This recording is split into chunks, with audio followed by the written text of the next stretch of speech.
श्री स्वामी समर्थ.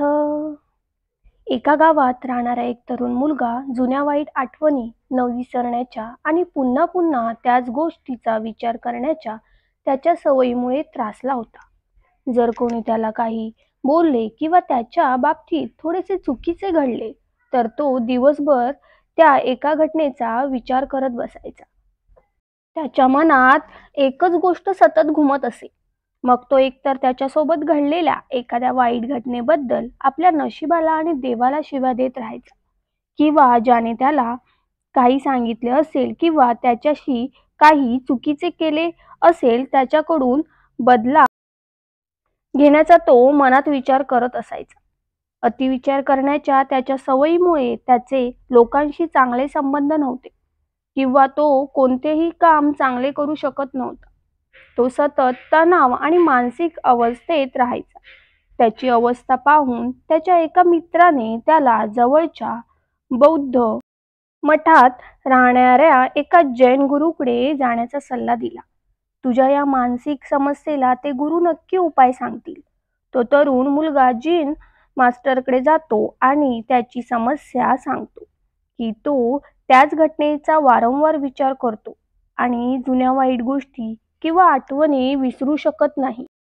मुलाची समस्या ऐकून जिन मास्टर तिथून उठतात आणि मठात जातात. जिन मास्टरला उठलेले आणि कोणतेही उत्तर न देता निघून जाणे त्या मुलाला विचित्र वाटते, पण तरीही तो तिथेच बसून राहतो. काही वेळाने मातीचा ग्लास पाण्याने भरून मास्टर जिन त्याच्या दिशेने येत असल्याचे त्याला दिसले. मास्तर येऊन त्या मुलाजवळ उभे राहतात, तेव्हा तो मुलगाही त्याच्यासमोर उभा राहतो. जिन मास्टर मुलाला या ग्लासचे वजन किती असेल ते सांगण्यास सांगतात.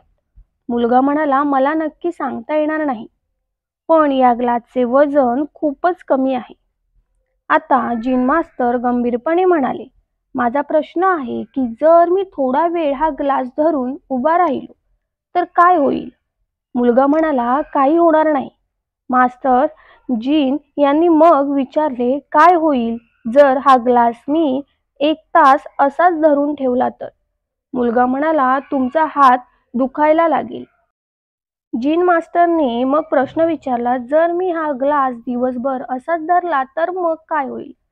यावर मुलगा गंभीर शब्दात म्हणाला की तुमच्या हाताला तीव्र वेदना होऊ लागतील. तुमचा हातही सुन्न होऊ शकतो.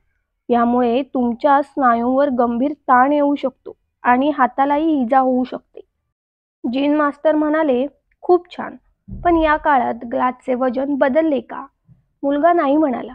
यावर मास्तरांनी विचारले की जर ग्लासचे वजन वाढत नसेल तर तुम्हाला तुमच्या हातामध्ये वेदना आणि स्नायूंमध्ये ताण का जाणवला?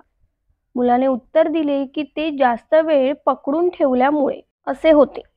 तेव्हा जिन मास्टरनी विचारले, आता या दुखातून मुक्त होण्यासाठी काय करावे? मुलगा म्हणाला, ग्लास खाली ठेवा. मास्टर म्हणाले, अगदी बरोबर, आणि आयुष्यातील समस्यांचे सुद्धा असेच काहीसे घडते. हे काही काळ तुमच्या मनात ठेवा आणि तुम्हाला वाटेल की सर्व काही ठीक आहे. त्यांच्याबद्दल खूप वेळ विचार कराल, मग तुम्हाला वेदना जाणवू लागतील आणि त्यांना तुमच्या मनात जास्त वेळ ठेवले तर ते तुम्हाला वेडे बनवतील. मग तुम्ही काहीही करू शकणार नाही.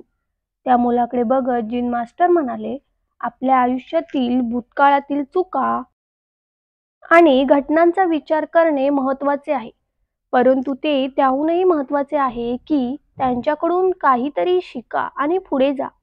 जर तुम्ही एका गोष्टीला धरून राहिलात तर त्या ग्लासप्रमाणेच तुमच्या आयुष्यातही दुःख निर्माण होईल.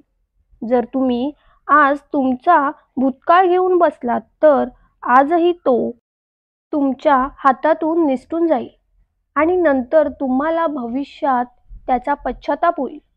तुमच्या भूतकाळामुळे किंवा ज्या चुकांसाठी तुम्ही पश्चाताप करत आहात ती व्यक्ती तुम्हाला व्हायचे आहे, मग आजपासूनच ती व्यक्ती बनण्याचा प्रयत्न करा आणि आज त्या चुका न करण्याचा प्रयत्न करा ज्यासाठी तुम्हाला पश्चाताप करावा लागेल. त्यामुळे चिंता करणे थांबवा आणि तुमच्या आजच्या कृतींवर लक्ष केंद्रित करा, कारण चिंता माणसाला त्याच्या चितापर्यंत घेऊन जाते. श्री स्वामी समर्थ